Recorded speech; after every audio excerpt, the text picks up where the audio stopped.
Yeah, okay, I may have got a bit too close.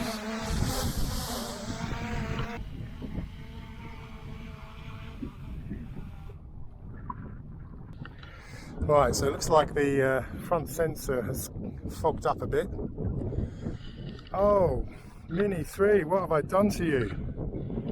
Look at that. Very melted. Oh no. There you are, that's what happens unfortunately. So that is a real shame.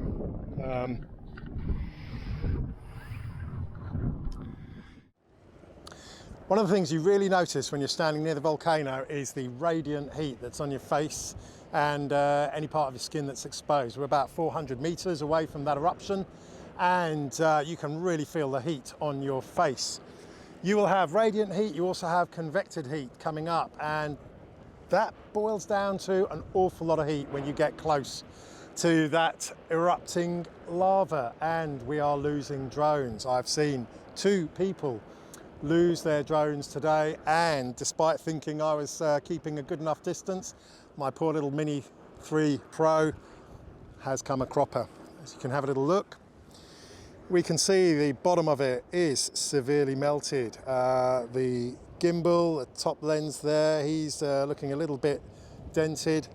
The downward vision sensors are a little bit wonky.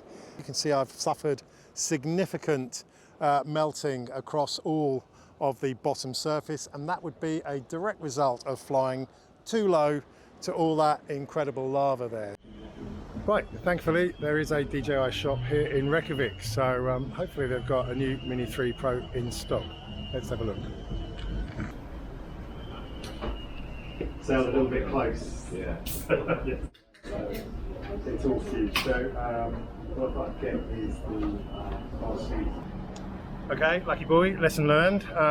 They did actually say, it's quite interesting, they said they've heard quite a few Mini Pros, Mini 3s rather, melting. The lightweight plastic, they said, is basically far more prone to melting than your average drone, but that's no excuse. Bottom line, I flew too close.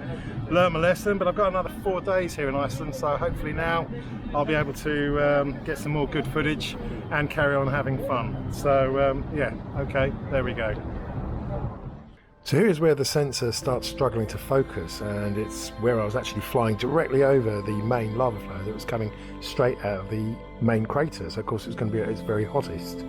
Obviously on the small screen it wasn't immediately obvious things were going wrong. I thought the autofocus was just struggling with all the smoke and gases, but yeah, sadly it soon became apparent things were going a little bit wrong, and so I brought it back into land.